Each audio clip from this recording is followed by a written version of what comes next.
Divergent thinking is a thought process used to generate creative ideas by exploring many possible solutions. It typically occurs in a spontaneous, free-flowing, non-linear manner, such that many ideas are generated in an emergent cognitive fashion. Many possible solutions are explored in a short amount of time, and unexpected connections are drawn. Welcome to Minds in Formation.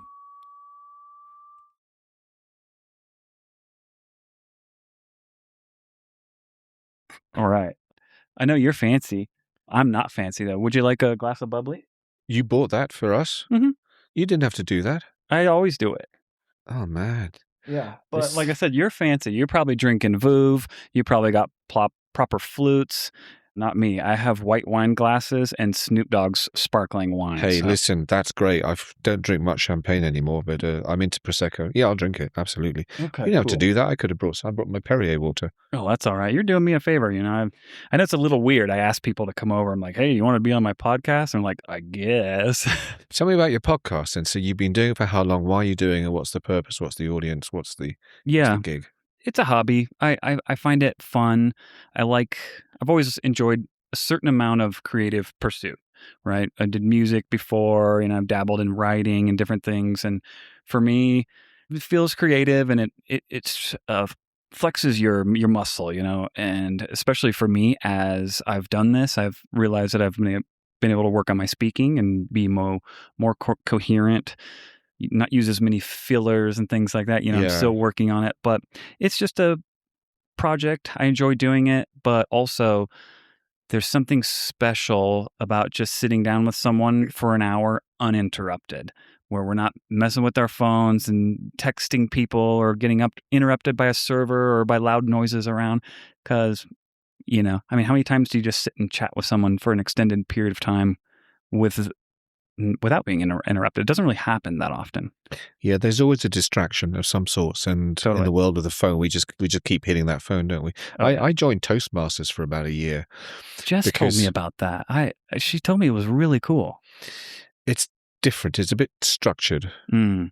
It's fun. You've got to have the right people there. Sure. But it's a very motivational, encouraging environment. Like if someone didn't do very well, too many, because they count your ums, your they count those, but they don't sort of go, look, you need to, it's areas of improvement. They're very positive in how they actually sort of reinforce where you can improve your speech and your delivery. Okay. It was actually really good. See, I just did an then. I know. It was really good, but it teaches you to slow down, enunciate, and I speak. I think, like you, my brain goes so quickly that it just can't keep up. Yeah. So then I end up stuttering, mumbling, stumbling. Me too. Hence, this is a versional experience for me because I just don't do these. Yeah. Well, it's one of those things like anything that you can get better at. And so I had a show before this one. I think this will be episode like 12 or 13. Okay. So it's relatively new still. But I did a show before where I had like 75 episodes, and the difference between episode 1 and episode 75, because I listened to each one to give it a pass through, was vastly different. Episode 1 was horrendous, and not saying episode 75 was great, but it was much better than it used to be. That's very cool. So have you, what motivated you to want to do these sort of things, like to improve your public speaking, I guess, but were you just very shy or something? Was that the driver? It's like I said, it's like self-improvement, flexing my brain. I also enjoy the editing process and kind of playing with some of the gear. Eventually I'd like to get better equipment and a better setup. I've worked in tech my whole life, so I kind of like that aspect of it as well. But just having, intimate's a funny word, but a one-on-one conversation, like I was saying. Well, I know you fancy me. I do. So there is that. Who wouldn't? That accent gets me going. Gets me in trouble. Girl loves a boy with an accent. Oh, man. I get hassled so much. Well, speaking of accent, I was wondering, give me like a 5-minute, what's your origin story? For the sake of those that might be listening, because everyone's going to assume you're from the UK or something like that. Thank you. Yes. Well, I'll do a trade. I will do that. Okay. If you promise with me to attempt to do 5 foreign accents each. Oh, okay. I got you. Have you? Are you good at them? I Nope. can't do an American accent at all. Like people ask me, I can do maybe a pathetic Southern drawl. I can't wait for us to do Chinese. Oh no. Yeah, because we got to. Yeah, okay. This is going to be Yeah, very offensive. that's going to be. You're going to have to edit that out because people are going to get offended by Editing things out is against my religion. it. Only things I edit out is like a cough or somebody rings the doorbell and we got to press pause. Otherwise, Yeah, no, no Chinese. editing. That's going to get us in trouble. I can't do that one. Yeah. So, origin. Yeah. What's your story? Where'd you come from? Who are you? And that's not an interview. This is just a little chat, is it? Where are you from? So, Yeah. well, This is my only interview question. okay, that's fair enough. A lot of people think I'm from the UK. Sure. And playing pickle here, you meet a lot of people. And the minute you open your mouth, someone says, so, where are you from? Australia? And so I've had these conversations where I've gone, no, definitely not Australian. You sound like an Australian. No. Have you been to Australia? Right. No. Yeah, well, Australians, they got a whole different rule. But no one ever guesses where I'm from. So I was born and raised in Kenya. But it's an ex-British colony. So there are kind of two accents in Kenya, and I'm going to be very sort of baseline here. But when I have to tell people where I'm from and they go, you don't sound like an African, I'm like, oh, okay, here we go. So I have to give them the two accents. There's the British accent, which is what I'm speaking to you now with. Mm-hmm. And then there's the Kenyan accent, which is, it's very nice to meet you. How are you doing? I really like this setup with the microphones and the cameras. So I was like, so that's an African speaking English, which is fantastic. And so that's where the accent comes from. But I was educated in the UK for 5 years, lived there for 12 years. But yeah, I grew up in Kenya, born in Nairobi, and then left when I was 16. There was a military takeover there, and it got a bit dangerous. So my mum and I moved to the UK, where she still is, and spent 12 years in the UK. But I mean, I don't know, have you been to the UK? Yeah, you have. Only passing through. I've never spent actual time there. To be honest, it was a 12-hour layover. So I went and saw a couple of things, went back to the airport. Okay. That was it. It's a great place to visit. I really enjoy visiting the UK as a tourist now, but living there was not my favorite. So, and that's the basic background, yeah. So, born and raised in Africa, but no one ever guesses. And in fact, it's got to the point, it amuses me now. Well, half amuses me when I get asked constantly, where are you from? It depends on the mood I'm in, determines my answer. So I try and deflect. I kind of do, the whole body language thing where you sort of go, well, yeah, I'm from overseas, and you turn away to get on with what you're doing, but they won't let you go. And they go, no, but where are you from really? You turn back again. You go, well, from abroad. And then I turn away again to go play pickle. Yeah. Like, no, but like your accent, like, oh, okay. You should just start saying crazy stuff. Like born and raised in Japan. Can't you tell? Well, the funny thing is, yeah, exactly. The funny thing is, I was like, okay, well, this has gotten too far now. So I invented a country, which I haven't actually started to use yet because I've not been asked that many times. But it depends on who's asking me. So I invented a country. It's called Babobia. And I'm from the western part of Babobia, which is because the eastern part is still under civil war, a lot of unrest there. And I waited for the person to ask me, Babobia, honey, have we been to Babobia? And I said, do you speak Babobia? And so I'll speak some Swahili to give them an example because they won't probably know what Swahili is. And then I wait for the last question is, where's Babobia? And I've decided to tell people that it's between New Zealand and Senegal and just leave it at that. That's perfect. So I'm waiting for the reactions now when I actually say it, but I haven't had to use it yet. I like it when, I'm sure you've experienced it, when you say something like that and someone's like, oh, yeah, I've heard it. And they just kind of go along with it, It's a common thing for people to do. They don't want to be ignorant, so they'll just kind of be like, yeah, sure, totally. I hear it's beautiful. Yeah, it's kind of like a trick question almost. Yeah. And then the other thing which happens a lot is that when you tell people where you're from, it's wonderful when you hear them say, oh, yeah, I've been. But you then get this sort of 30-minute diatribe on their 3-week experience, and they won't ask you anything about your 16 years. Right. That kind of like, okay, excellent. But then I tend to ask a lot of questions. I'm not the most comfortable interviewee because I like to ask. I don't like to be asked. Well, you're a private person. I already knew that about you. Is it just, you just like to keep it that way? You don't really enjoy sharing personal details, or? No, I mean, I don't think I'm so much private. It's really more about control and manipulation. Got it. Pulling the strings. Puppet master. I like that. I was trained in sales, and I was trained in the art of body language and psychology, and there's a whole psych behind a sales process. A lot of people don't give it the credit that it deserves, and I've ended up it's become part of me that I like to know. And I'm not because I'm nosy. I'm actually genuinely curious. I like to know about people, but it's about control. I think, yeah, it's Mm. always knowing more than you give away, and having I the got it. element of control. And Keeping the there's ace an up your art to it. sleeve, so to speak. Yeah, yeah. I mean, people. I was talking to John, and we were talking about that the other night, and I said that it's not, generally speaking, I could persuade someone to do what I like them to do, not for nefarious purposes, obviously, but, so I tried to get John to eat a peanut, and he would have done had it not been the fact I was holding it in my fingers. So, but there was the point behind the push. Yeah. What about Okay. you? Which part?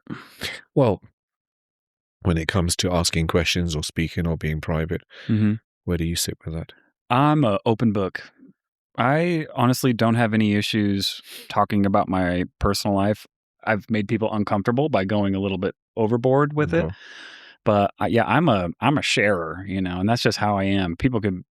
We could talk about money, we could talk about our past, we could talk about relationship history, and I'll just talk about it straight up. And sometimes those things make people uncomfortable, but for me, it doesn't. I think it's good to share. I think we're kind of meant to do that with each other, and even those taboo topics, like money's a big one. Like, oh, like how much do you make, or like what's your 401k look like? And for me, if I'm talking about that with someone, it's not to be nosy or whatever. It's to like share knowledge and talk about strategy or whatever. Especially when it comes to investing and things like that, I like to get into those sort of things. So, yeah, I have no issue divulging personal things about my life. Yeah, I like it. I think it brings people together too. Makes you You've feel always been a closer. very welcoming person. You've got a very natural, comfortable warmth about you. And I think people get the same with we play cards. I mean, you can see that. But what's the most uncomfortable conversations you've ever had? And Hmm. what's the most exhilarating ones you've ever had? If there's like one of each, if you can think. Hmm. Uncomfortable. I mean, Mental health, was it? Or no, I don't mind that. Really, it would probably be times when I get put on the spot, and it would happen throughout my career where, see, in the military, you're forced into leadership. That's part of the system. You can't just be a follower. It's like move up or move out, right? And I got used to it over time. But when I was younger, they would just be like, "Hey, Cowden, you're the squad leader or whatever, and like go start doing stuff or go brief the commander on this system or whatever we got going on." So when I was younger, those were very uncomfortable for me, and it took me a while to figure that out. And I actually give the military a lot of credit in helping me become more comfortable in my own skin and whatnot. It really helped me with anxiety overall in those interpersonal relationships or interactions, because I was not good at it at all when I you were was shy younger. as a kid? Yeah, Were I was you? pretty shy, pretty anxious. I didn't really know how to speak up for myself. I just kind of go along with whatever, just try to be the guy in the crowd. So it took me a while to learn that.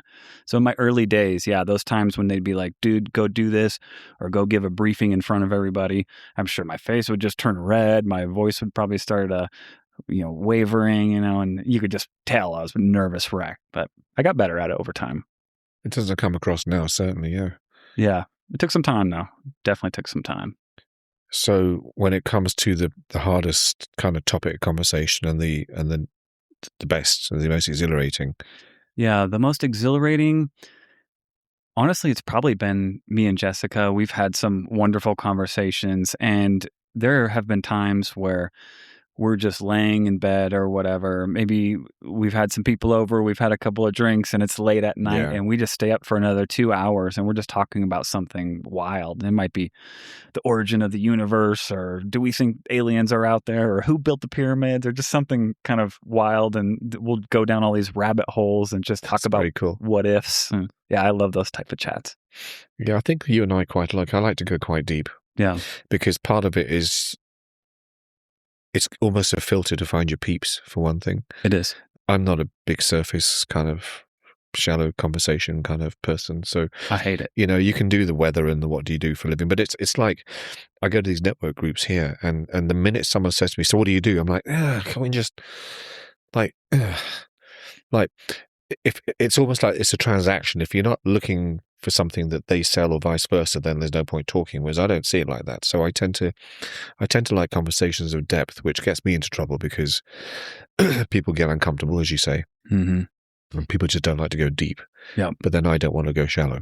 Right. I'm the So, exact same way. That's why I developed that game, the platonic speed dating game. yeah. It was ideally a way to fast forward through that shit. So you can skip the, hey, how are you? Yeah. How about that cold, blah, blah, blah, like all that bullshit and a lot of times people won't get out of that. Yeah. Then you'll just see a couple of people just standing next to each other awkwardly. And I'm Yeah. like, well, I guess they talked about the weather and that's Yeah. it. That's all they got. So that was the whole point of that game, to say something like, what makes you who you are? Like when you wake up in the morning, what keeps you going? Like something. Think of something a bit different to ask. Yeah. And you'll get an interesting answer, and you'll engage more. You'll actually, it becomes a very good tool to work out like how someone thinks, Mm-hmm. whether they're one of your peeps. Do you connect? Is there any kind of a synergy there? That kind of thing. So yeah, I agree with that. Totally. I used to, when I talk about, it's a story I tell everybody all the time, because when you're trained in the art of sales and human psyche and body language and physiognomy, etc., then I don't have conversations with people. Like, I'm not having a conversation just verbally with you. It's everything. It's energy, aura, micro expressions, macro expressions, how you're sitting, Mm-hmm. intonation, tonality, volume, and the verbal and the words. It's this whole process. And I don't know if you're an overthinker, are you? I am. Big time. Yeah. Yeah. It's typical for overthinkers, and I overthink everything all the time. Yeah, I drive myself crazy sometimes. Yeah, it doesn't shut up, does it? Yeah, yeah. It really doesn't. Does that give you problems sleeping? That's always kind of been a little bit of a thing for me. Yeah. It's difficult. You have conversations with people that you haven't even seen to have the conversation with. I imagine stuff that hasn't happened. Yeah. I create scenarios that have no place being created because they haven't happened, nor will happen, or if they did happen, doesn't happen the way you just created it in your mind 10 hours earlier. Right. So, yeah, overthinking's hard. I can't stop it. I can't switch it off. Yeah, it drives me nuts. Yeah. I wonder what that is. I remember Elon saying something about it, and love him or hate him, that's besides the point, but he said something about it when somebody was, it might have been on Rogan's podcast, but was asking him, like, or being jealous of him, talking about, oh, it must be really nice to be you. You're in this position of power. And he kind of said something to what we're talking about. He's like, you have to be careful what you wish for, because like my brain is a very horrible place to be sometimes, because it never slows down. It's never quiet, and it drives me fucking crazy. Yeah, that's well put. Yeah. It's exhausting. But it's tiring and it's exhausting. One of the good things, though, silver lining, is I do think it's a sign, at least to a certain level of intelligence. Absolutely. Yeah. Your brain is cooking, and that comes in handy when you need it, when you need to get stuff done and you got to roll up your sleeves. Yeah. When it sucks is when it's midnight and you got to get some rest and you can't snap out of it. I mean, I call these sort of things superpowers.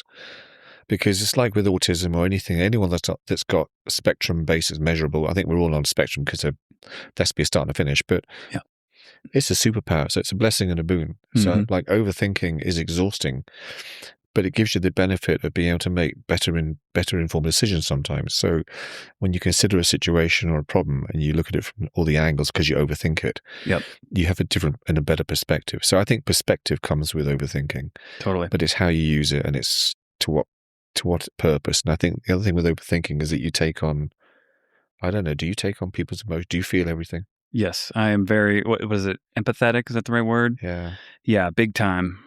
There's a part of me that thinks that my mom had something to do with that too. I don't know if it was just the way I was, but when I was young, she probably divulged a little bit too much to me, and I was her sounding board at too young of an age. Yeah. Because I was mature. I was mature as a young child or whatever, or I matured early, whatever. So she would want telling me about her issues, tell me about her problems, and I guess I was a good listener, But I think that might have had something to do with it. At least that's what my therapist said at one point in time, that I'm overly concerned with how everyone else feels, and I'm always trying to make sure everyone's okay. And I mean, if I feel like I hurt someone's feelings, it's like devastating to me. So, Doesn't the yeah, military deaden that a bit? Doesn't that help sort of harden up a little bit? Or to a degree, I think it helped me balance it out to a okay, degree. But also, at the same time, in the military, or at least in the army, every branch is a little bit different, but servant leadership is a big philosophy in the army. So it's not about you, it's about your juniors. It's about the guys that are following you. And that's kind of pounded in from the hmm get-go. Like, you don't matter. The guys that are you're telling what to do, they matter. do you think people from the I'm going in lots of different topics here, but do you Yeah. think people that have come from a military background would make better leaders in business It depends. Not always, because because of that servant theory? well, no, not that. I think that is good to a degree. I think that can probably be utilized well, because if your people respect you and they believe that you have their best interests in mind, I think they will row a lot harder for you. But at the same time, not all leaders in the military are created equal, because, as I True. said, they kind of push it on you. And many times, a lot of people move up that maybe shouldn't. They just kind of hang out long enough to move Yeah. out. Yeah. So there's a wide array of quality when it comes to military leadership. Interesting. Yeah. Yeah. I mean, you were accomplished and successful in your military career. And I wonder how difficult that was, being an overthinker, being sensitive, coming from a background of anxiety, how that helped and didn't help when it came to leading a platoon of. Did, Yeah. What I found, and I kind of stumbled across it, but for the first 8 or 9 years of my military career, I just did very conventional forces, boring, wasting your time type of shit, which that's a lot of military life, is just hanging out in case something happens or in case someone yeah. needs your unit to do something. Yeah. So it's a lot of wasted time. You're just training, you're doing whatever. But I stumbled into this recruiting briefing where these people were talking about all kinds of cool guy things, special operations, stuff like that. But they couldn't really tell us exactly what it was. They're like, trust me, this is going to be really cool if you qualify. And I volunteered and I went through the process. I screened and went through the process and I got picked up. And that completely changed my life, to be honest, because then I went to an organization that was doing things that were cutting edge, and we were working hard, but we were working hard for a reason. We had like important things to get done, Mhm. like stuff that really mattered. Whereas, again, in the previous experience that I had, it didn't seem like anything mattered. So that in that way, it was huge for me being able to dive in head first. I think that's where I shine, with some pressure that, like, this has to be done. All of our missions were no fail missions.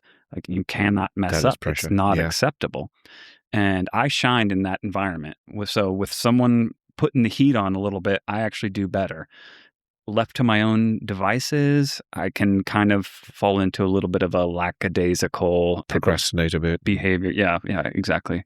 So I kind of need somebody to kick me in the ass a little bit, or at least it's helpful. I mean, I've learned to, do that on my own now, but initially I needed someone else to put the pressure on, and it made me realize like what I was capable of. That's interesting. Yeah. Yeah, I mean, as you and I mean, we've known each other a little bit now. We've had interesting conversations. And as you get older, it's kind of like I worry more. I didn't used to worry as much when I was younger. Mm-hmm. I'm not sure about stress. I think my stress levels have always been about the same, which is typically high. And I'm not sure if that's a product of overthinking. But things like hyperfocus, things like not giving a shit so much anymore. Like, I used to care so much what people thought of me. It was the people pleaser side that you alluded to.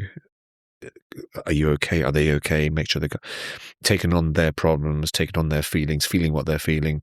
And although I just still do that a lot, I don't give a shit as much anymore. That's maybe a product of Asian, but it takes hard work. Yeah. And it's also, like I said, it predicates upon the fact that when you when you're trained in the art of sales, so giving it the thing that I tell people all the time, my little story, is that the psychology of sales is such that you want to try and get an angle for one thing. So when I was in London, I was trained by Canon, and it was B2B in the 80s, pre-internet, door-to-door, cold calling, hardcore, frontline. And it was painful. I mean, it was tons of rejection, tons of shit talking.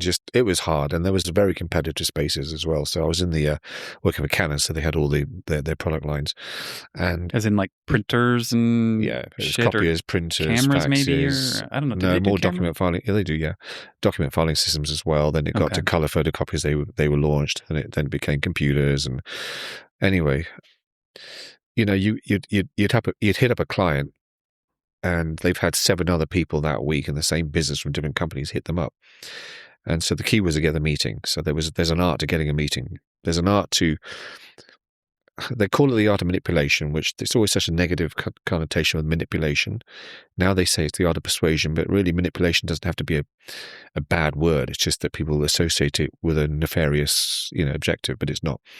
So the trick was, how do you persuade someone to buy something that they already have one, don't want another one, don't really care about it, but creating an edge. And there was so much competition out there that I went through this sort of, I don't know if it's naive or not, but I had this thought process in my head that I'm thinking, well, there's a few things I've learned about the English. So if I come to America and I go to a bar, you'll always have someone talk to you, hey man, how you doing? Can't do the accent, you see.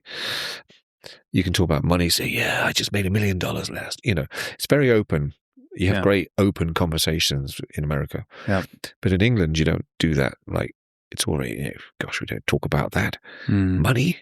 Well, that's none of your business, is it? Sex? What is this thing you speak of? Right. Can't discuss that. So there was this conservative element where they don't sort of, like, if you had a disability, they wouldn't go, in America, say, hey man, what's up with you? We don't talk about that. Yeah, like, where'd your hand go? Yeah, it's like, he hasn't got a hand, but we'd talk about it. So I decided to try and capitalize on that, because I was going to meetings. Like I said, it was competitive. So I decided that the British, they don't ask these sort of awkward questions. It's that conservative kind of private approach. So I bought an eye patch.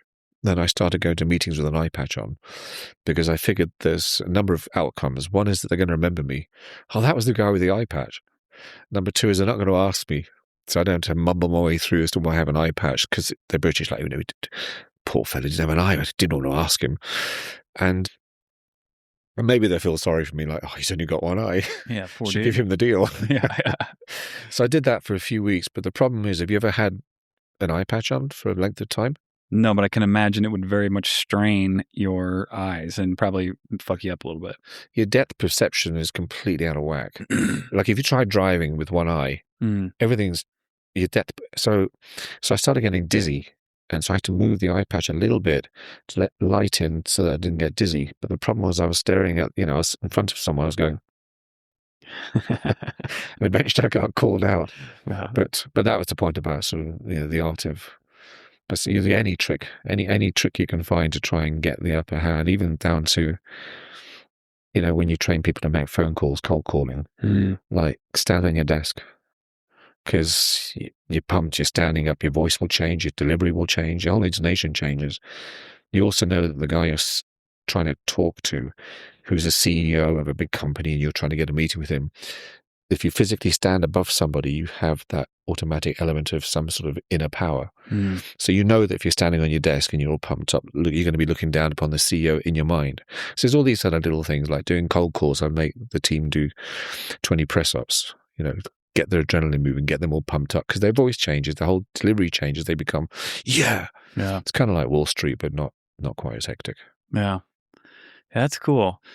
I don't know if I would be good at that. We've had these discussions at work about sales, and I'm sure I could learn it, but I don't think I'm not naturally inclined to try to talk someone into something. So You got me sitting here. Well, but you just said yes. I didn't have to talk you into it. But it was the way you didn't talk me into it that talked me into it. Hey, maybe that's the key then. It's funny. Because I'm the type to be like, hey, do you want to buy this phone? If you say no, I'm like, okay, maybe somebody else wants to buy the phone. I'll be on my way, That's funny. So you don't think you cut out for sales, really? I'm sure I could figure it out, but I mean, I've already been doing the same work I've been doing for 22 years now, so Yeah. I can't really see a reason to learn it at this point in time. I mean, ideally, I'm just trying to get a few more things in order. I don't really have an exact timeline, but get a few more things in order, keep investing, and as long as everything doesn't crash, I would like to be able to shift gears into more passion projects and less, job activity. Tell us about your investing, but in an Australian accent. Oi, mate. So you're going to take, this is going to sound really stupid. You're going to take all your loot after you're done throwing them shrimps on the barbie, and you're going to put it all in the S&P 500, mate. That's pretty good. And this sound like shit. Actually, it's pretty shit. Yeah. Well, I'm sure it is. So tell me about your investing then. So you into stocks, crypt? All of it, all of the above. Crypto's been bad lately. Yeah. It's been real bad. It's tanked a lot. Yeah, it's tanked big time. So I try to spread out, but overall, it's probably on the riskier side because, it's crypto and tech heavy. So is that what you invest in? So you stocks and crypto? Yeah, more so stocks. Like I do crypto, but it's probably only 5 to 10% of my total portfolio. Okay. Just because I feel that whether this is really, really a thing, like a thing that's going to exist in perpetuity, is undecided at this point.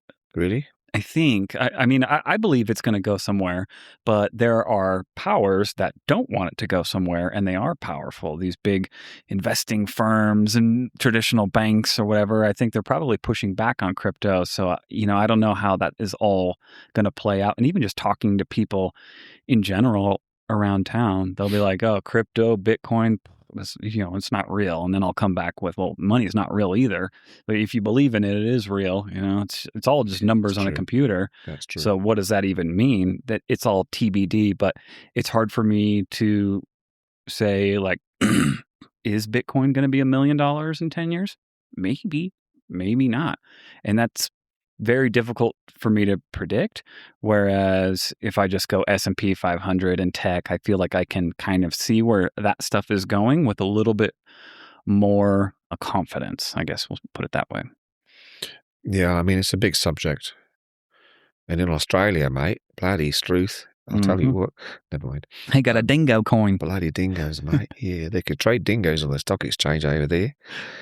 Bloody marvellous, mate. Yeah, there you bloody go. Great, yeah. Yeah, I mean, these subjects are all kind of biggish subjects. I mean, the crypto market, we're all experts. Well, no, we're not experts, but we've all got our opinions. And, you spoke about a minute ago about whether you think is it going to take off? Is it going to be a thing? I mean, I find it astounding that it hit $125,000 for a big. I mean, that's just astounding. That's crazy. You've got multi-millionaires made out of kids when they're 15 thought, oh, this is kind of cool. Mind if you left it on a hard drive and they're a bit, they're worth 100 million.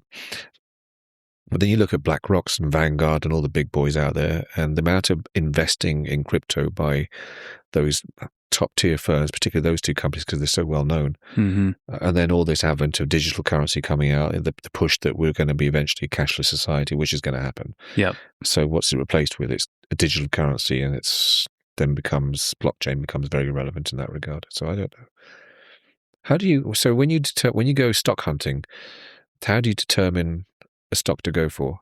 So you're very good at reading the P&Ls, you go to all the financials, you go to the annual reports. To a certain degree, and it's easier now with AI because it can help summarize a lot of the information, and you can tell your AI whatever flavor that you like, to kind of rack and stack things and make projections or whatever. So that's helped.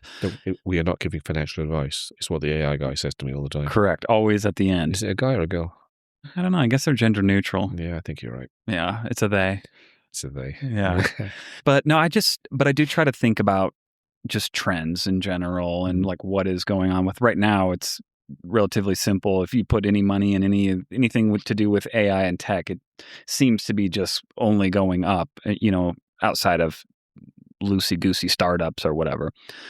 I tried weed stocks for the longest time. Did you? I thought weed stocks were going to take off, and I tried this years ago, and it never worked. When states first started legalizing, and Yeah. these companies started to show up, and there would be excitement around it initially. If a new state, legalized medical or recreational, they would pop, but never really went anywhere. But I just try to look at where we're heading.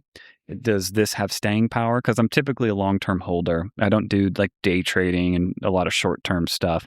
If I buy something, I always tell people, Is I, staying power something you can still maintain at your age? it depends. It depends. Have I been drinking? I threw you off course. Hang on. Yeah. But I don't buy anything unless I'm willing to hold it for at least 5 years. Yeah. Fair. So I don't buy like unknown or bullshit fucking Yeah. penny stocks or stuff like that for the most part. Every once in a while I'll gamble a little here and there. But if I'm not willing to hold it 5 years, then it's really not worth being in my portfolio. And don't invest what you can't afford to lose. 100%. Because you never know when that next crash is coming. Yeah. People are always saying it's coming, but they say that all the time. So, we'll see how that goes. And I don't even know how you predict those types of things. I see YouTube videos and stuff, and it's like, sell everything. It's coming. 2026 is the year of the crash. I'm like, I don't know, man. I'm just going to keep doing what I'm got an doing. opinion. You've got people that do about faces 180 degrees from 6 months earlier for having said X, they'll now say Y, and it's completely the opposite. So I think predictions, I mean, I'm not an expert, but historical analysis, trends, sure, I get it. I get, macro trends as well as micro trends. I understand that there's patterns involved. People talk about Fibonacci's, the sequences being part of how you can predict. I mean, I get it, but I don't get it because you just can't predict. You cannot predict. No. And so when you go when you go out there and you start, you take a coin or you take a stock and you put it out there and you get feedback from what you consider the top 20 or 30, I'll say experts, if you like. Mm-hmm. It's so varied. Oh, yeah. That you're just stabbing in the dark. Totally. And I think you have to be careful of the experts or any of these investment columns or whatever, because I think a lot of them are just pump and dump schemes, Yeah. They're just trying to get excitement around a certain thing because them and their homeboys are in that. And if they can pump it up enough, then they can all cash out and haha, you took our advice. But it was all self-interest. Changing subject. If you were to ask a really awkward question that you think is one that you wouldn't want to be asked yourself, what would that be? An awkward question that I would not want to be asked? Yeah, but you would want to ask someone. See, I don't have a lot of off limits topics myself. Really? But the fact you said not a lot of would suggest that you have at least one. I mean, nothing comes to mind. It's more of a know your audience type thing. Like there's certain things I'll talk about with my friends that I'm not going to have the same conversation, Joe Schmo on the street. But Sure. if I know you, like with our relationship, I can't think of anything that you could ask me that would, make me shy away. Nothing comes to mind. That's an excellent answer, and I think you make a fantastic politician. Yeah. Answer the question without answering the question. You absolutely said an awful lot and didn't quite address it, but you said enough to address it, and I think that's brilliant. Yeah. That's the name of the game. It is. Maybe I should run. Yeah. Maybe that's my next move. So tell me your podcast, and I'm asking you questions. So you had a show of 75 so shows, so if that's the right terminology. Episodes, right? And then you've reinvented yourself into what you're doing now. What's the difference between the two? How's this one going? Yeah, so this podcast is, this iteration, Minds in Formation, is much more fun for me, more of just like a passion project thing where the content is subjective. It's really just people talking. Maybe some episodes are good, maybe some episodes are bad. I don't really care that much. For me, it's about our interaction right now, and it's just having the chat, and we talk about whatever. And I just like that. Again, just sitting down and chatting with someone for a bit. Whereas the first time I did the same thing, but then I I think I was starting to think of like being business minded and networking and hey, maybe I can turn this into something. So I started networking with people around town and, different entrepreneurs or realtors. And I had a lot of interesting people on the show, but the conversations were not that exciting. And I found that a lot of these folks in those circles, like I don't know if you've ever gone to like an entrepreneur meetup or a group or, everyone just wants to give their pitch or give you a commercial. And that's what people wanted to come on the show for. And I didn't like that aspect of it because the conversations were no longer interesting. It'd be some chick talking about how she sells fucking essential oils or something. And I'm like, dude, literally no one cares about this. This is the most horrific conversation I've ever had. So I just cut it, deleted it, took it offline. I was like, that's enough. Didn't do anything for about a year and a half and then started thinking about it, especially once I stopped doing the meetup. I was like, okay, I want the interaction. I like the conversation thing. So I was like, okay, I'm going to start it back up, but I'm just going to do it the way I want to do it and not think about who's listening or what it could turn No agenda, into. essentially. Yeah. It is what it is. Yeah, I find, so, I mean, as an overthinker sitting here, I've got a black monstrous thing stuck in near my mouth. I'm being looked at by a camera and it's constantly, it's there. Like it's a different conversation maybe had it not been in front. I mentioned this online conference production that I was a part of, and I fought against it. I really didn't want to do it. It just wasn't my thing, but we had to select one of a number of questions, and it was business related, all to being a CEO, right? And I ended up, most of mine was talking about vulnerability, because, as you say, a lot of the pitches you get, it's all the flowery gump. So people, I want to run my own business and be a CEO. Yeah, and I felt that at one point too, until I did it, and I'm like, well, it's actually not that glorious. Not all it's cracked up to be. It's hard work. There's a lot of responsibility when you're starting off in a small company. You wear different hats. If you've got a bigger company and you've got staff under you, now managing managers to manage staff, and that becomes its own thing. So there's nothing very glorious. It's not easy, and I think people gloss over that. And so this interview I did was it was a 40-minute session. And I just spoke on vulnerability, all the hard things that go into running a company, how it affects your mental health, how it affects your family, how it sort of invades every part of your life running a business, and quite often negative. Because it's great to run a business, be successful, have money, but at the expense and the cost of what? And the vulnerability side is that, I went through my own mental health crisis, and it was awful. Probably the hardest thing I've ever done. And I've had a lot of stuff happen. My family, their health situation is a huge one. But being vulnerable, I've now realized I weaponized it, if I can say that, to be military like. Yeah. So I can, like, it's now just a really great tool to determine who are your peeps, to filter out people, because people don't like to be vulnerable. No. So when you put it on the table, and this interview was literally vulnerability. I had one person contact me and say that was great, which I was surprised at, but because I don't like interviewing. But yeah, it's a really powerful tool to just say, look, so how are you today? Yeah, I'm having a bad mental health day today. I'm not feeling myself. And you watch the person's reaction. You register all the reactions on their, from the tone, the angle of their head, their eyes, and it's quite a good weapon or tool to figure out, okay, yeah, we're not a person of depth, really, are we? Or if we are, you're not comfortable going there. Yeah. It's funny how that works. I think you nailed it. That's a good tool to kind of gauge things. But getting close with people is easier said than done.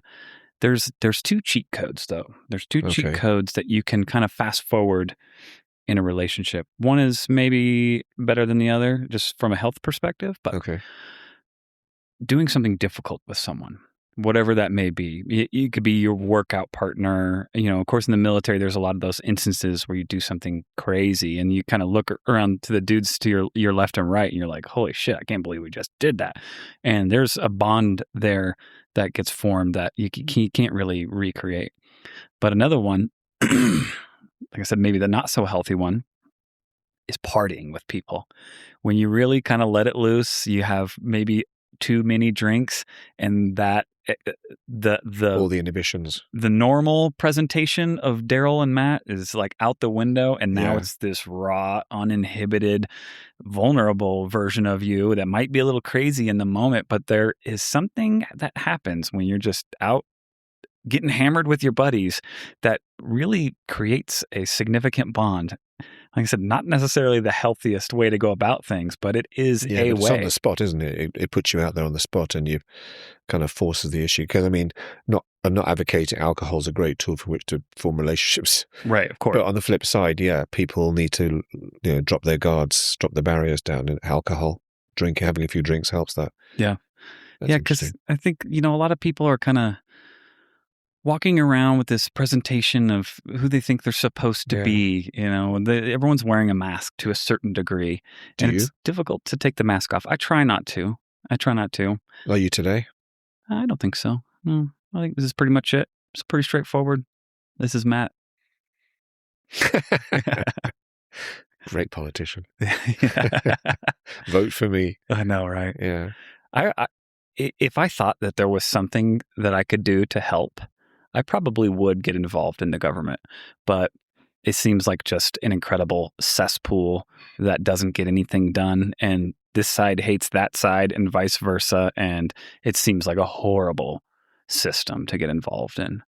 If I thought I could do some real good work, I would probably consider trying to get involved in it. But I don't think you can actually get anything done. I think it's a trap. It's captured. That system is its own thing. People think they can make a change. Dude, you can't. True. You can't. There's two conversations I stay away from with people for the most part, unless I really know you. Yeah. Politics and religion. Yeah. They're no-fly zones. You want some more? Sure. It's not the best. This is lovely. Thank you. Definitely method champenoise from France. Yeah.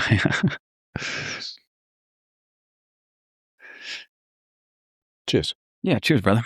Yeah. Voila. Yeah, it's unfortunate that those topics are off limits because they probably should be discussed more, but people can't seem to do it, especially this day and age, especially with politics.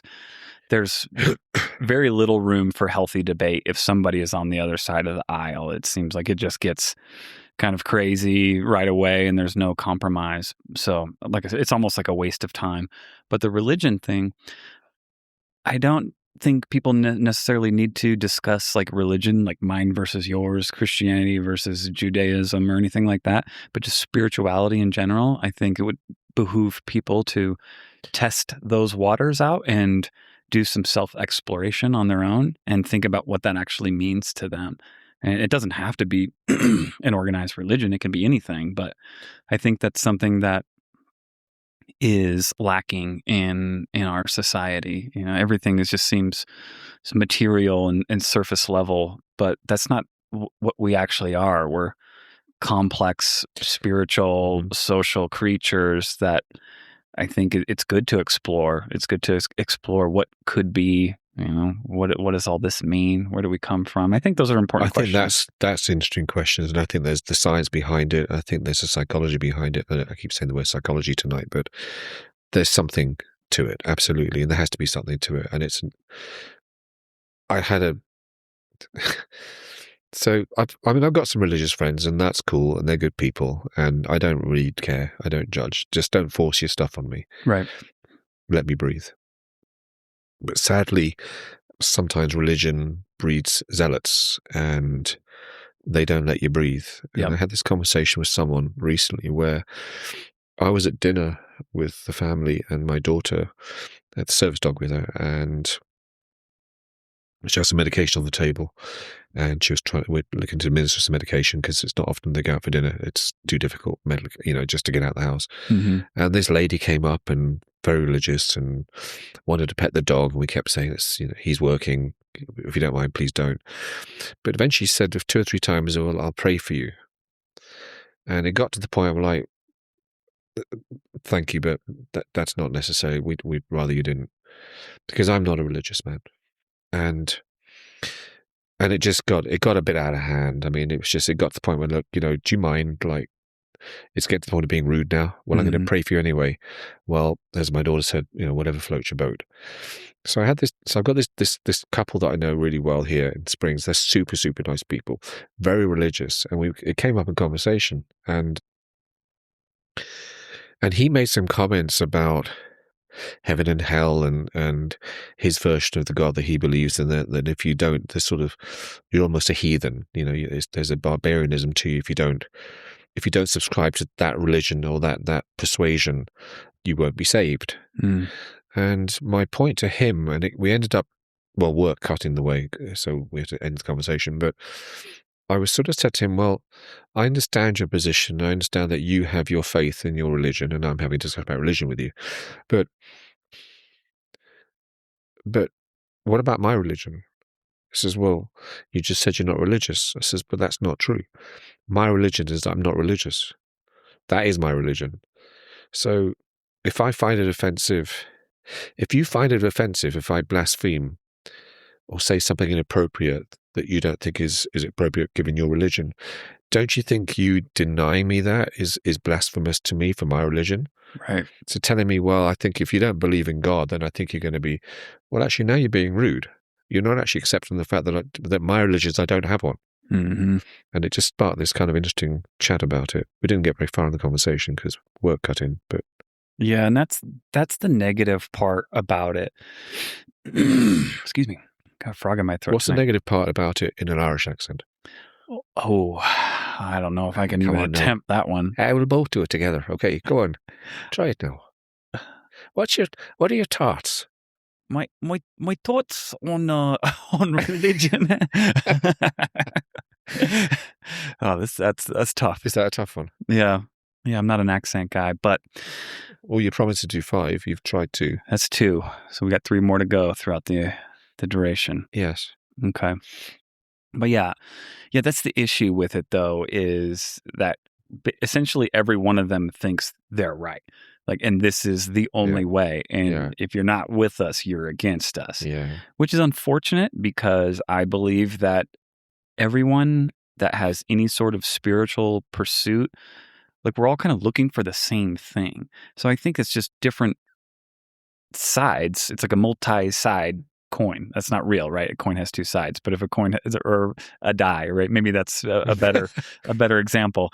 But I think they're all grasping towards the same thing. It's just almost like it's in a different language, but it's just searching for the question. This is like, What, because of fear of death? or like, why am I here? What does this mean? Mm. I think everybody wants to know that to at least a certain degree. So having a religion is comforting because you can just say, "Hey, Jesus, take the wheel. You're in charge, and I'm just along for the ride, and Sure. I'll see you at the end of the tunnel." And it gives people a lot of comfort, which I understand. I think that's right. I think it gives people faith. Mm-hmm. And when they have faith in something that can't honestly be explained, there's arguments to or for that. I'm not here to debate that, but you notice in poorer countries having faith in something, because, I mean, when you're struggling, when you go through some hardship, to have faith in something, in my opinion, is sort of ethereal. It gives you some kind of strength. It gives you some support. And it's also a great community. So, I mean, I think there's a lot of positives to it. I just think to what degree it's pushed out there and portrayed. But it wasn't to have a theological debate, because I try and avoid those. But Hey, it's it was all right. just sort of a point to mention. And Well, I particularly enjoyed your Irish accent. I'm not sure. I can't work out where in Australia you were from, and I have no idea where in Ireland you might be hailing from. the middle, both of them, smack dab in the middle. As on the fence, as you said earlier, like you asked the question without really saying anything. Exactly. That kind of in the middle. Yep. So the one thing I find interesting about this experience right now is I'm not relaxed. No? No. You still feel a I've little... got this big black thing in front of my face, and I just... Again, you should be used to it. Just because I'm from Africa, there's no need to be like this. Yeah, I thought they were real open-minded down there. They're not open-minded, but not open-minded. No.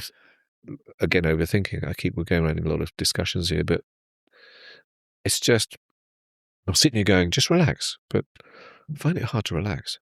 Like, do you have that in general in life, though? Are you a little anxious in general? Well, I don't normally have microphones in front of me. Sure. You could have chosen a different color. But I mean, if you're like out in town or whatever, I mean, you don't have issues talking with people and navigating. No, I mean, I know you don't like big crowds and whatnot. no, I don't. No, it's just something.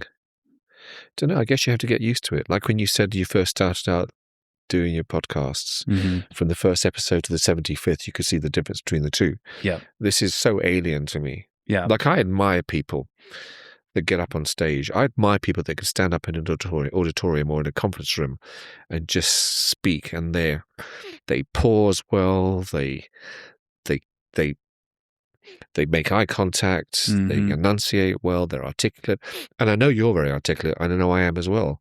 But put me in a situation like this, and and dribble comes down here, and it's like I admire people that can do it. So I find Yeah. I'm sitting here with this thing going, I can't ignore it. Yeah, it's very funny because if I were to close this laptop, move the camera and the microphone, we would just continue talking, Yeah, but instantly you would feel better yeah, because maybe is it the fact that people are going to listen to it? yeah. Yeah. Partly because then you think, oh, I think I said something stupid earlier. Well, that didn't sound right. Or I mumbled that word. Yeah. Oh, they're going to think I'm a moron. And then I go, but what do I care? I don't know who they are. But then, yeah, but. Yeah. And then you. Well, maybe you just got to lean into the not caring part. It's like we were Yeah. talking about earlier. You know, that's something that I've developed over time as well. I used to be very concerned with my image and what people thought of me. And I don't think I really did any deep work to get rid of that. Just seemed to happen naturally. Where now I'm in a state where I'm like, I don't give a fuck. It's take it or leave it. And I don't really care either way. It doesn't bother me. If you think I'm a weirdo, cool, dude. Go for it. Until you develop some kind of a feeling for that person, then you start to care. If you like that person, then you're going to start to care with it. Sure. Yeah. If it's if someone you have a relationship with and they've got an issue with what you got going on, yeah, 100%. But strangers or, you know, even like coworkers, or people that are not that important to me, makes no difference. You might think I'm great. You might think I'm a piece of shit. Doesn't matter. Also, wise words. I do not know who said it, but what other people think of me is none of my business. It's very smart. Yep. That's very true. Yep. Words that I learnt in Cayman when I moved there was, I still use it to this day, my best effort. Choose your friends wisely. Don't let your friends choose you. Yeah. 100%. It's critical. I had a random conversation with a dude, is like at the gas station or something. We were just chatting for a minute, and he's like, "Oh," he actually apologized. He's like, "Sorry, I'm just like talking to you like you're my best friend." I was like, "It's cool, man. I'm here for it. I love this stuff." But forgot where I was going with that. That's a sign of old age. I know it. Lost it. That's I all right. can't Well, we're remember. talking about having random conversations and no, we weren't. Now you've made me think. Forget about it. I know. All right, I'll throw another question at you. Yeah, totally.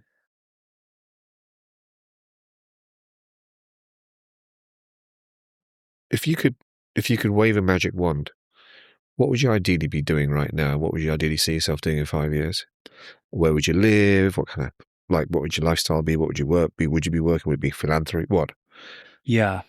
I think for me, I've realized that I have a few things that I need to keep my soul happy. Okay. It's a good group of people. Yeah. Good friends, good relationships. That's critical. That's Yeah. number one. We're social animals. Yep. And number two is purpose. I need some sort of purpose. It doesn't have to be a job. It could be serving the community. It could be volunteer work. It could be leading people. It could be anything, but some form of purpose. And it needs to be more than just the family, because the family is kind of the easy button, right? Like everyone has that. Like, yeah, being a father, being a husband, that's good, but you need more than that. You need more purpose than that, I think. So something that you can be engaged in, that's motivating, that makes you feel like your life is worthwhile. I think that's really critical for just overall human happiness. Do you have that now? Yeah, to a degree. You know, I would like, honestly, I mean, you're getting married. I know that your relationship is hugely strong. Mm-hmm. But take that out of the equation. Yeah. Yeah, I would like more purpose, because I go back to what I was saying earlier when I went to this, cool special operations unit or whatever. Yeah. That was kind of the highest form of purpose I had ever experienced before. And it's difficult to emulate that, because it it was impactful and you're surrounded by the best people, literally the best, because only the best make it to that place. So it is just this very unique experience where you feel that what you do matters and the people to your left and right have your back. Hmm. And that's hard to find. That's a difficult thing, but I love the idea of tribe, a tribe that works together, that is cohesive. It doesn't have to be military stuff. I love the idea of even thinking about hunter gatherers, and there are times where I think that might be a better life than what we have now with this plastic and staring at fucking screens and bullshit, and everything that's in our society that maybe is not good for the spirit, probably is bad for it. But yeah, it's just community and purpose. That's all I need. I could be anywhere. I could be doing anything, but if I can check those two boxes, I'll be good. Would you ever run your own business? Yeah, I mean, I've definitely thought of it, but Because that gives you purpose. sure. I've definitely kicked around the idea, but honestly, I don't know what it would be. I don't know what my thing to tackle would be. Like, what would be the problem that I want to solve? I've done it on small scales, even doing the meetup thing. That was a small scale version of exercising that because I think that community is important and I wanted to foster it for others and build tribe, build community. So I love the idea of it being somewhere in that ballpark, but I don't know what that would mean as a business that So you. you're in the midst of a tech boom for yourself. That is, like, you're in this division Mhm. doing something that's actually really engaging. Yeah. You're tech savvy. I don't. It sounds like you enjoy it if it's the right environment, the right group set. Yeah. Is that not something you could translate to a business? Maybe, but again, I don't know how. Cuz I'm a doer. I'm a good technician. I'm a good worker. And I'm a good planner as well. I can figure things out. But if you ask me, like, again, like, what problem do you want to solve? What hole are you going to fill? No pun intended. I don't know what it would be. I don't have anything. Nothing comes to mind. Be like, I think I could tackle this. I could do it better. I could solve this problem and sell it back to everyone. Yeah, yeah, I got nothing. I don't have any ideas for what that would be. You didn't say the word leader in that. Yeah, I mean, leader is great, but again, leading what? You don't see yourself as a leader. I think I can be a good leader, but yeah, again, in what that exactly shakes out to be, I'm also very picky too. So sometimes I'm not a good leader because if you're on my team and I'm your boss and you're shitty, I just want to get rid of you. I don't want to develop you. I don't want to be your mentor. I just want to hire someone who's a rock star. Then we're good to go. I'm not a good babysitter. Even sometimes as a parent, I've realized that I have a fault in that I am not a good teacher. I don't think nobody wants me to be their mentor. I don't think, because I would not do a very good job. I just expect you to know everything and do it. And if you can't, then I'm like, well, you're worthless to me. You've always come across as quite a humble person. Do you always remember where you come from? I try to. Yeah. Yeah. I try to. I have some times where I think I have a little bit of an issue with a small superiority complex. Explain that. Well, so many people are disappointing. And I don't think I'm that special. I don't think I'm that amazing. I think I'm normal. But so many Well, you people. don't, because you know you're an overthinker and you've already assimilated that to being someone of higher intelligence than most, which is not inaccurate, by the way. Studies been done on that. Yeah, true. But I also work hard to keep my ego in check. Okay. And so I think of myself as normal Joe Schmo. That's just, and for me, that's useful to think of myself that way. Sure. But like that superiority thing does creep in sometimes because it could be a work environment, a social environment, or whatever. Certain things, I'm just like, Give me an example. people just show you who they are, and they lift their skirt up a little bit, and you realize, like, oh man, you're not it. You're not the dude. And unfortunately, most people are not the dude. Many people are. just mediocre, But why is that unfortunately. superiority, therefore? Well, How can you qualify personal taste and your because own I filtering system into therefore superiority and therefore negative? Are you judgmental in your superiority? a little bit, Okay. because when I see that, I just be like, I'll run circles around you. And I can't help it. That thought creeps in and be like, I could do such a better job than you. So how do you feel when people can run circles around you? I love it. I Well, you absolutely love love it. them being superior to you. Yes, I love it. I look up to those guys. It's a bit of a juxtaposition, that, isn't it? It is. It is. But those are the people that I love the most. Especially in male relationships. I love a dude that is super smart, super capable, super strong, like just checks all the boxes. And I want that guy to be my friend. It's almost like you want to surround yourself with the people that you want to be like, you know? Is that what you do? I try to, but those guys are hard to find. How do you find them? I mean, outside the obvious like networking groups, but like, is it a work thing? Well, let me Sometimes let me rephrase that question. It's a stupid question. Do you have criteria that you look for in someone automatically, and then they need to meet it? to a degree. I mean, I have wiggle room. I'm not so rigid Oh, or sure. so judgmental, you know, that it's, you know, that it's crazy. Do you But feel superior to me? no, Why not? I think you're super smart and super capable, and I think what you've done throughout your life, like, is something that I look up to. Someone that has kind of figured it out, So I done should feel superior to you. maybe, maybe Is it because I always win at poker whenever I come around? that is a part of it, and I Because it really is. hate I it. always win at poker. I don't know why. I'm not that good a player, but I always come out on top. You're just a son of a bitch. So I remember where I came from with you. Hmm. Like, I was, I'm a social animal. I agree with you. We are built to be social. We're not islands. We shouldn't be.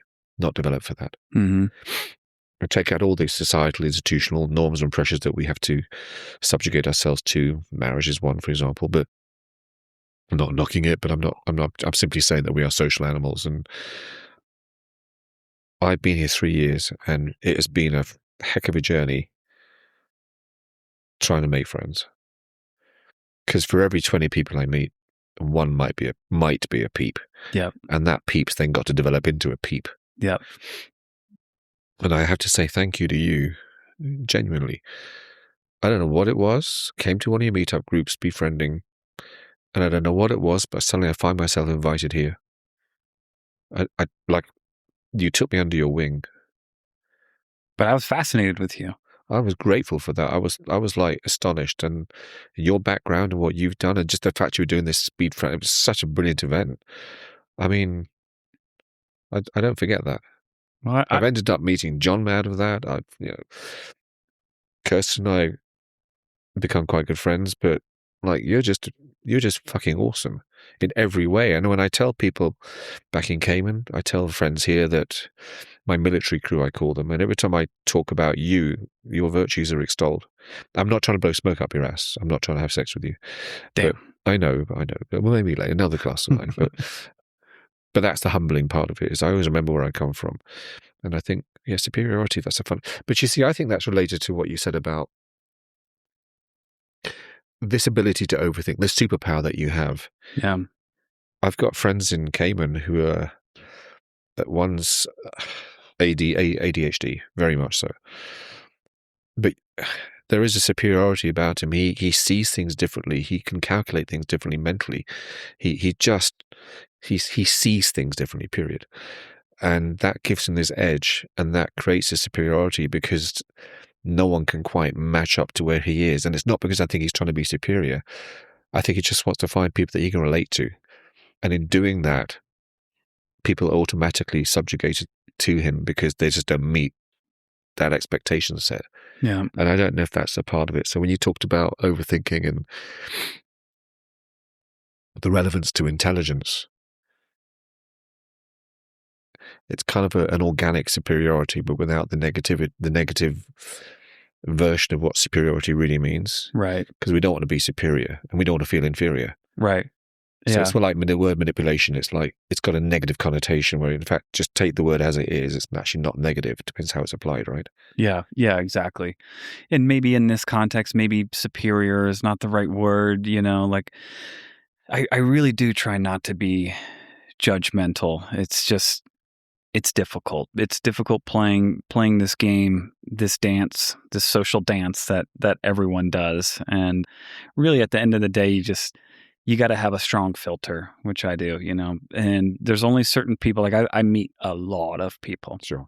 and there's a lot of people that I have to cut off. When I was doing a lot of events, the word would kind of get around that I would have parties and I'd have shindigs, and there'd be certain people that I would invite to my house, and the word would kind of get out, and people would come up to me and ask me, "How come I don't ever get invited to Do you your know why? private parties?" Why? Well, I'm asking you. It wasn't rhetoric necessarily, but Like why people would.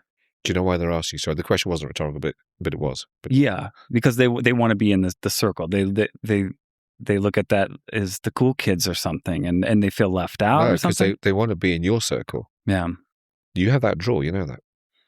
I guess people tell me that. I don't fully understand it. What do you think it is? I don't know. I know that people like me naturally for the most part, but I think of myself as just a white trash kid that used to live in a trailer park. So I mean, I don't know, honestly. Sometimes I don't know what people see in me. I don't, and it's not that I'm like fishing for compliments or that I have low self-esteem. I don't. I feel good about myself, but I don't fully understand what people see when they look at me and they're drawn to me. I don't know what it is that I'm doing. Has anyone ever tried to tell you or told you?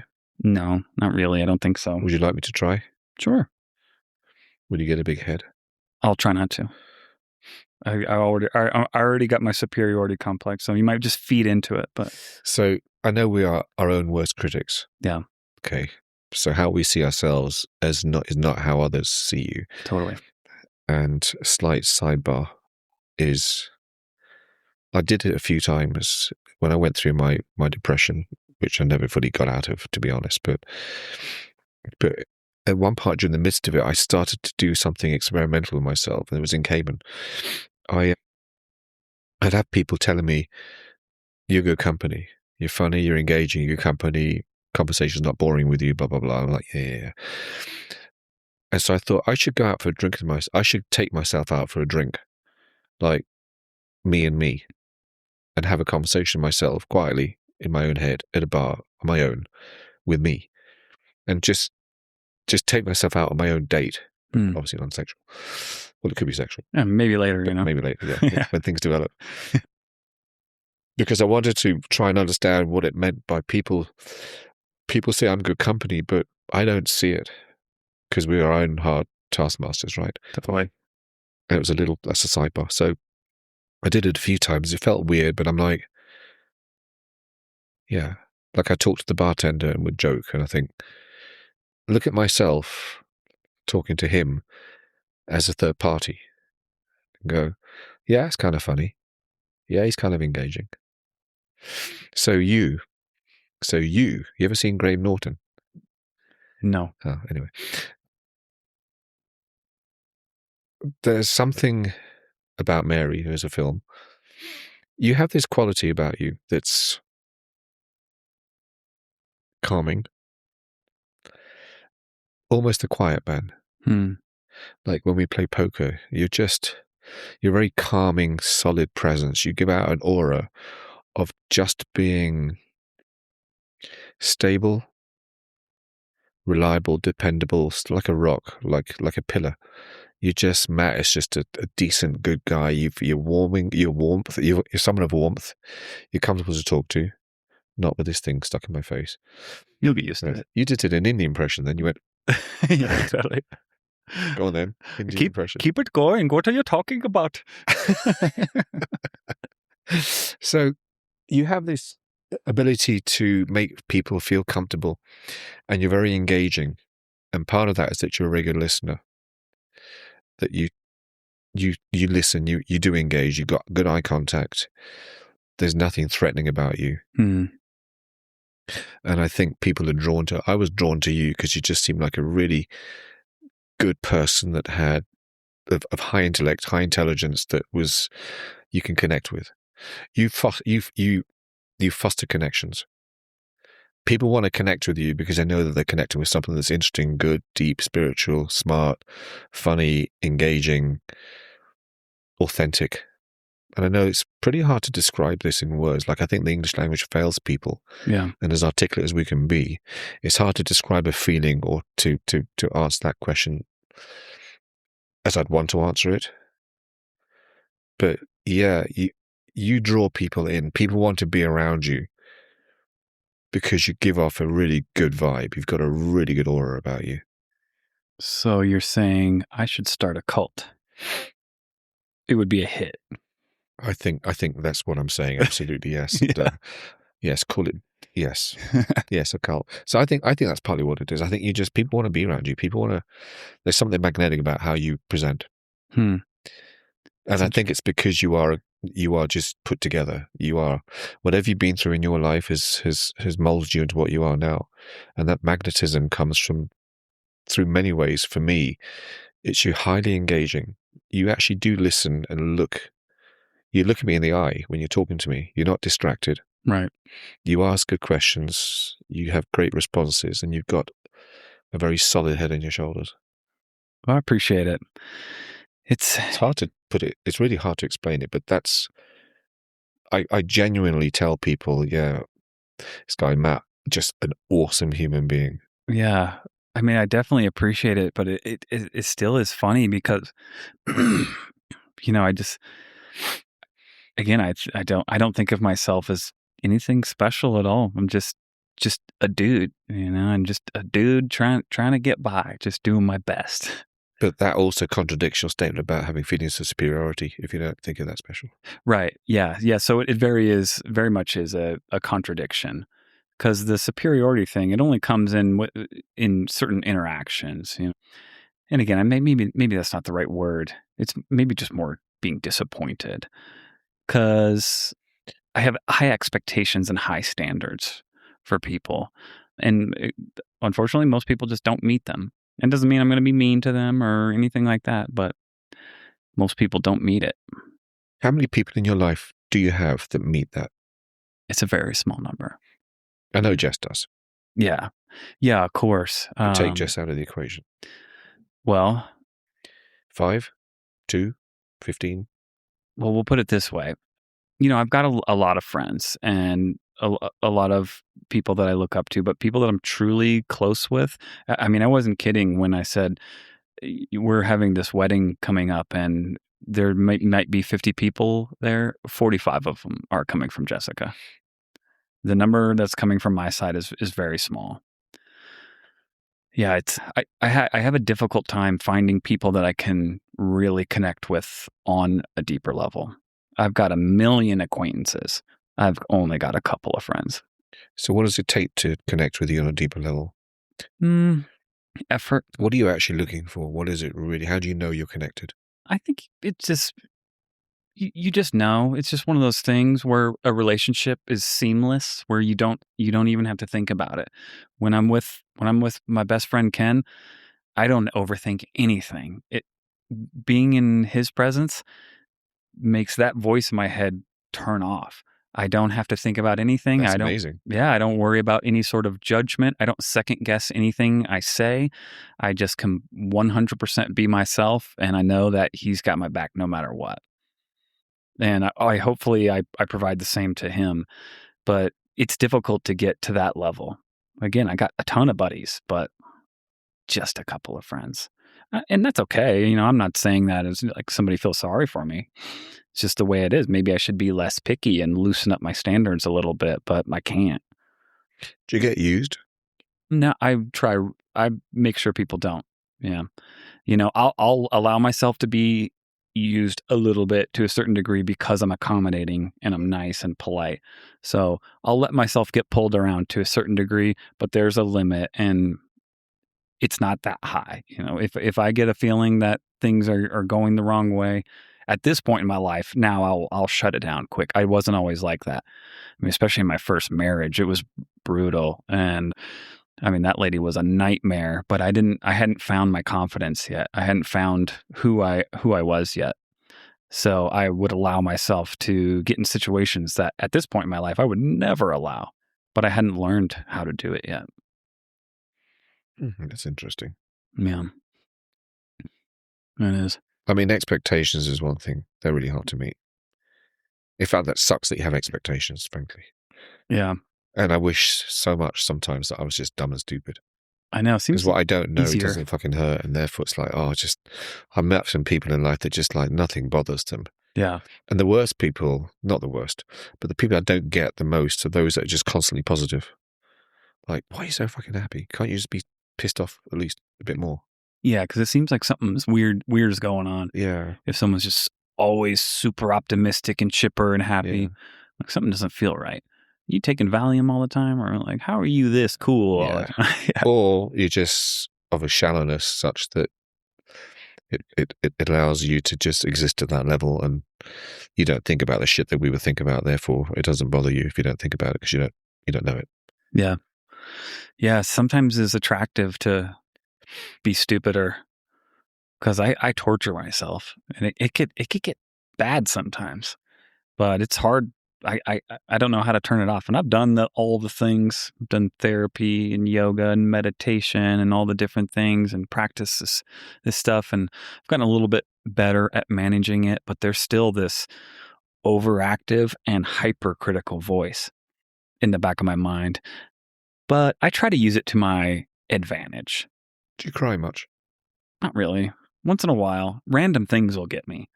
And a lot of times it's family stuff. I'll see a video of like a dad with his daughter and I'll be like, you know.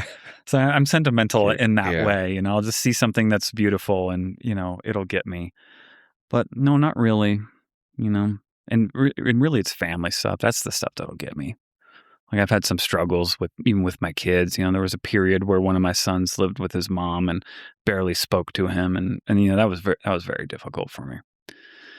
But I also try to just be like, it's the old adage, it is what it is. There's only so much that you can control, so you just have to roll with the punches as best you can. Yeah. This roughly hour or so. Mm-hmm. For my own edification, how did this go compared to the others that you've done? Like, I have no point of reference as to whether I'm an arsehole or not on these things. No, this is amazing. I would say. Well, you're not going to say shit, are you? No, I'll tell you straight up. I try not to sugarcoat things too much. Okay, so don't sugarcoat it. Yeah. How is this? No, this is good because we're talking about real things, and ultimately, these are the conversations that I like to have. It's like when we started it off, like the shallow shit is so boring.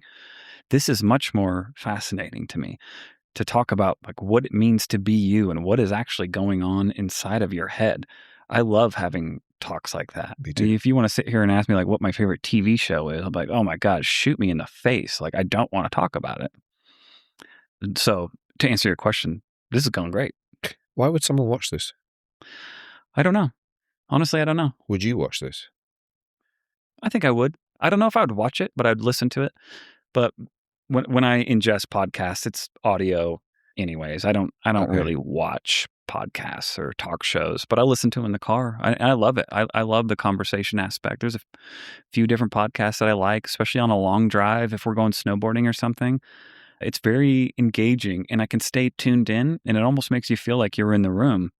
Whereas if I listen to an audiobook, I can't keep on track. I lose it. And then I kind of snap out of it 5 or 10 minutes later. I'm like, I don't know what is going on. I don't know what we're talking about.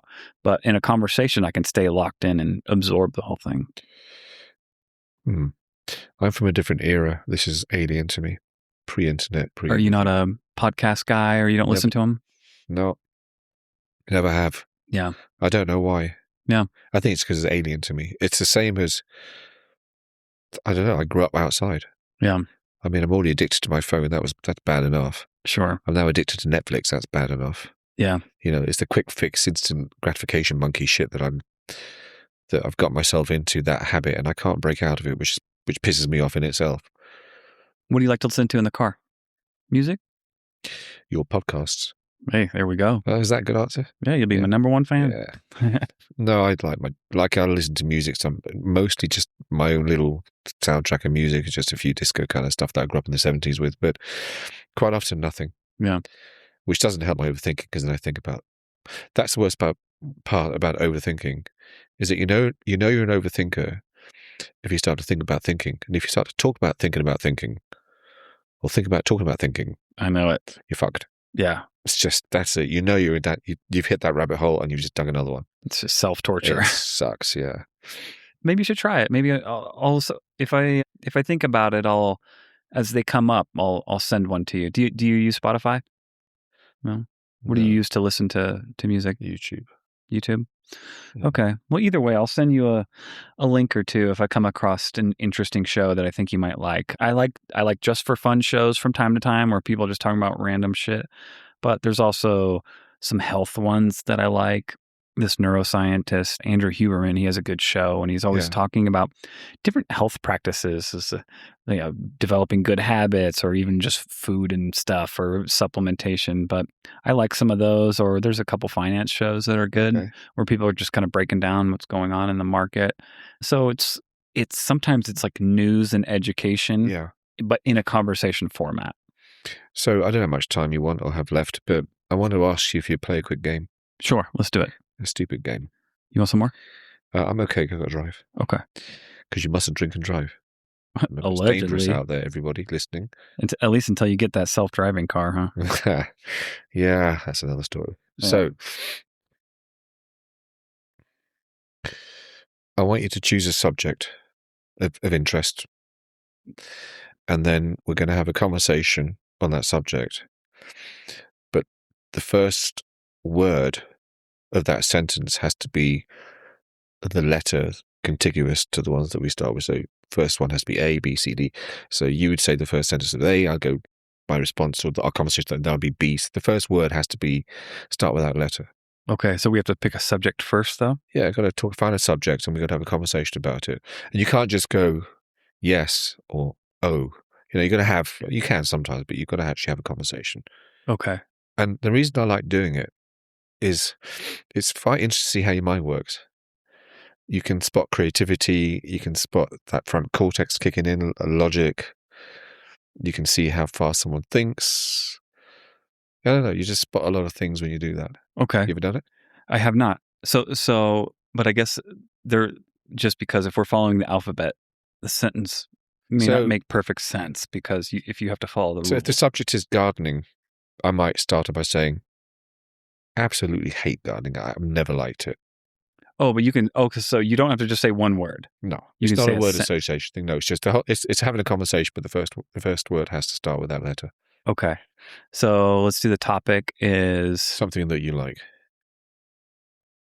the universe. Yeah, okay. It's big. It's a big, And yeah, literally. it's infinitely large, and we can't even comprehend it. Okay. Well, you start with the letter A then.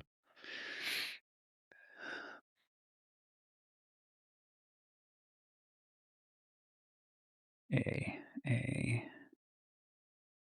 Astronomy is just scratching the surface of what we actually know about the universe. But how do you relate astronomy to the universe? Is that like a definitive relationship? Isn't the universe sort of more an umbrella term than astronomy?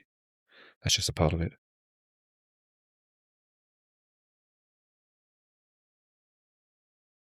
It's tough. You've slowed the conversation down now. It has gotten tough, hasn't it? Yeah. Speed of thought, speed Yeah. of reaction. Because I want the sentence to be a good sentence, so I don't want to just spit out something random. Say something like complete fucking bullshit could be your answer, but you can say whatever you like. Just got to begin. The first word's got to begin with that letter. So C. Yeah.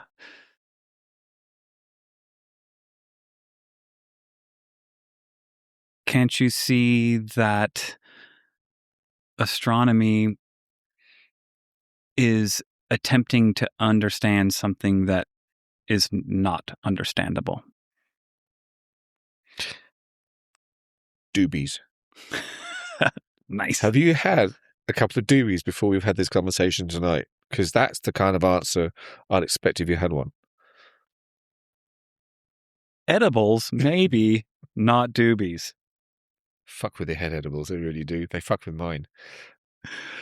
I mean, the universe as a subject, as a big subject, literally and metaphorically speaking. What do we want, G? Yeah. Go try and understand it. I challenge you. How do dialectics fit in to the universe? I don't know what dialectics are.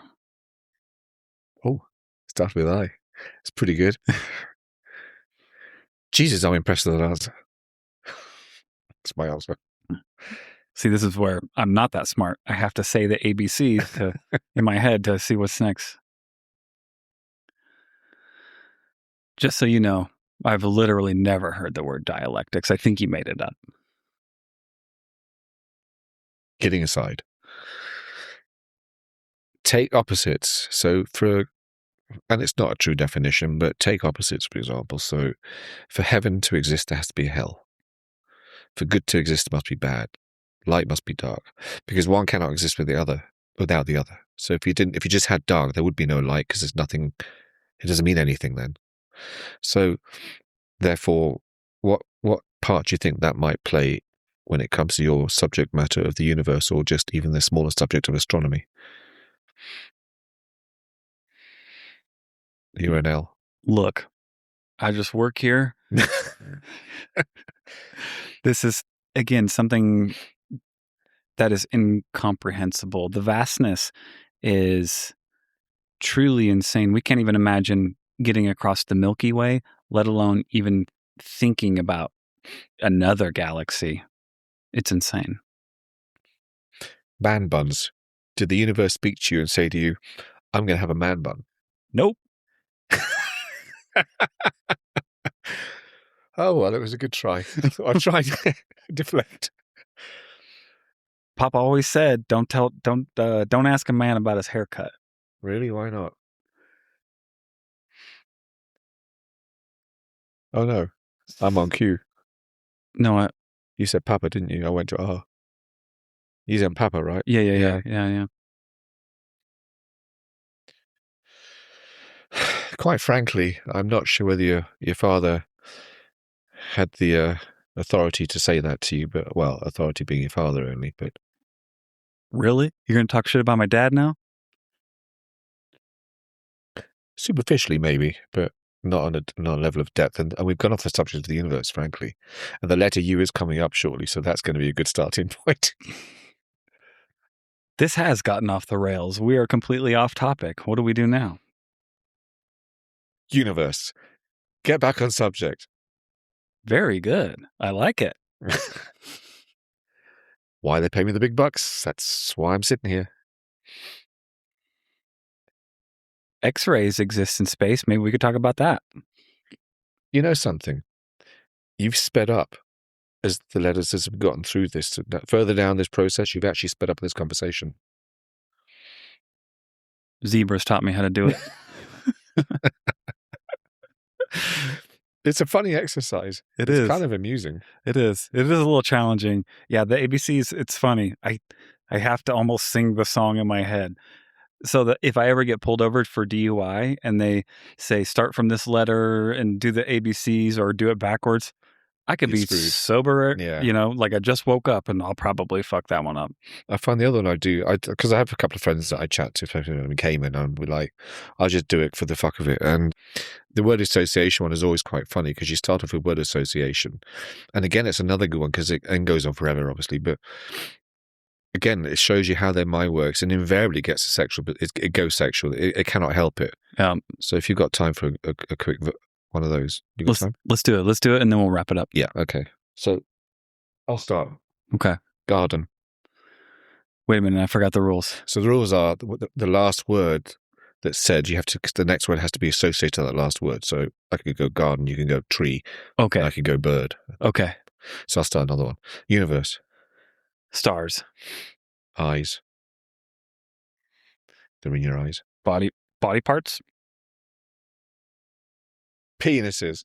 Boobies. Boats. Hose. What's a buoy got to do with a penis? A buoy? Yeah. What do you mean? A buoy's a thing that you put on the boat tie. No, I said booby. Oh, booby. Yeah. Oh. English. Oh, booby. Bird. Eagle.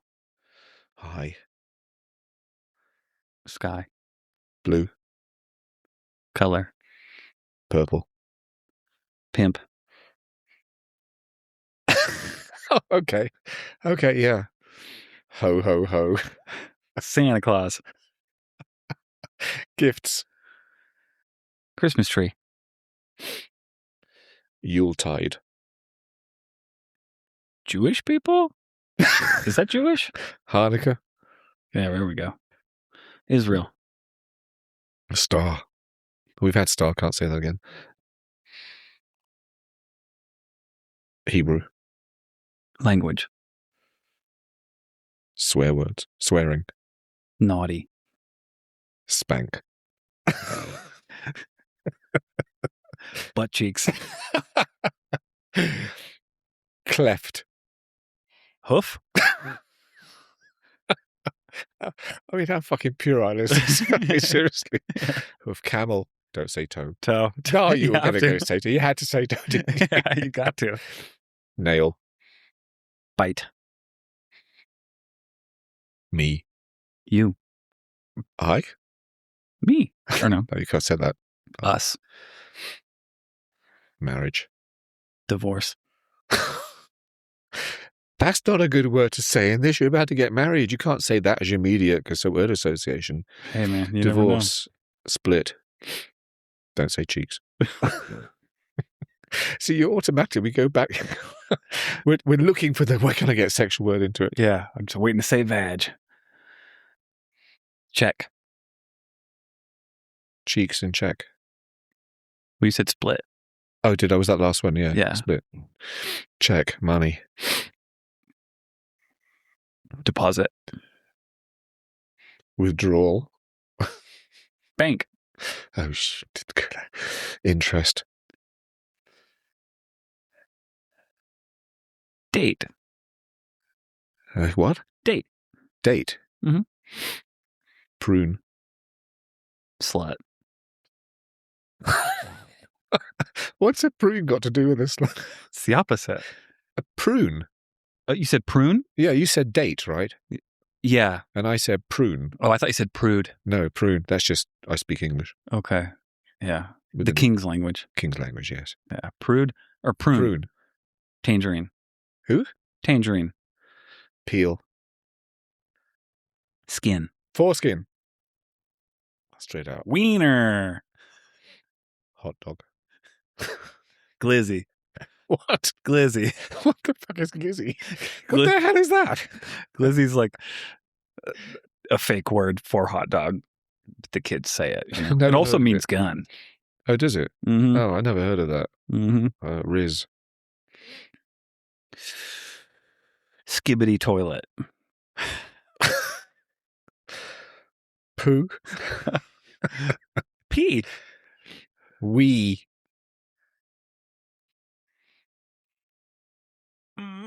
Them. That's pretty good. Pronoun. He. Laugh.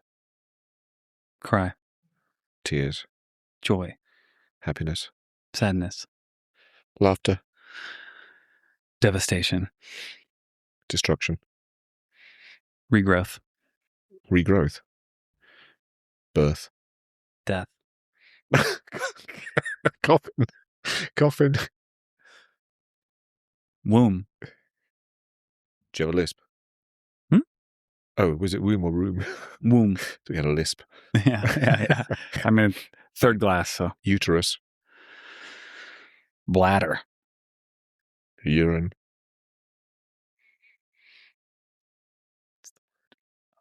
Fetish. I mean, the way your mind works, the things I'm learning about you, I'm learning far more in the last 10 minutes. I'm a little creep. That's funny. What was the last word you just said? Fetish. Feet. I don't want to go too far. Well, you started it. OnlyFans. Internet. Porn. Star. Oh no, we had star already. Male. Female. Titties. Vagina. I knew you were going to say that. I actually said it in my head that he's going to say bad. I know he's going to say it, and he did. Vertical. Horizontal. Lie. Truth. Hurts. Pleasure. Pain. Comfort. Hug. Punch. I don't know if I'm playing right. You are, but opposites. There's a violent. You are, aren't you? Yeah, but you have a violent streak to you. I'm saying these nice words. You go punch, like hug, punch, fist. Don't go there. Don't go there. Stretch. Mark. Baby. Crying.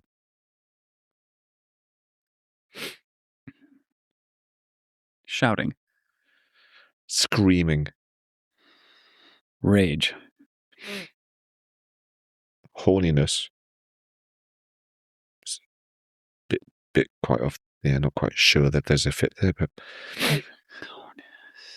asexual. Sexual.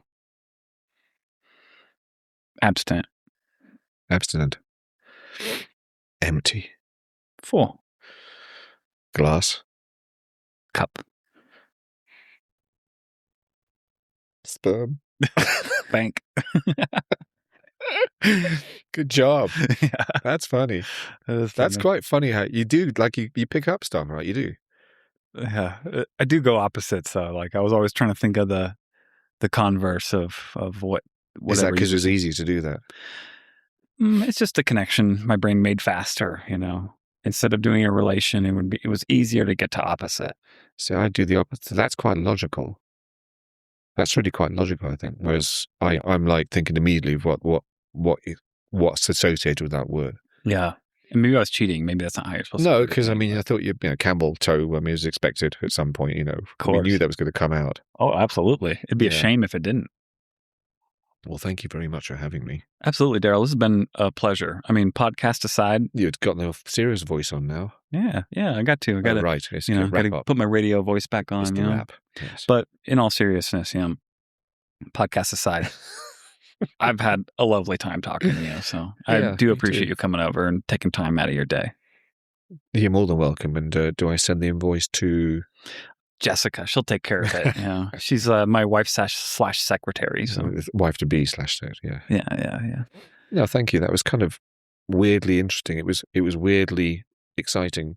Yeah, because again, when I don't know if you do this normally in your life, but when was the last time you just sat down uninterrupted for an hour and a half and talked about whatever?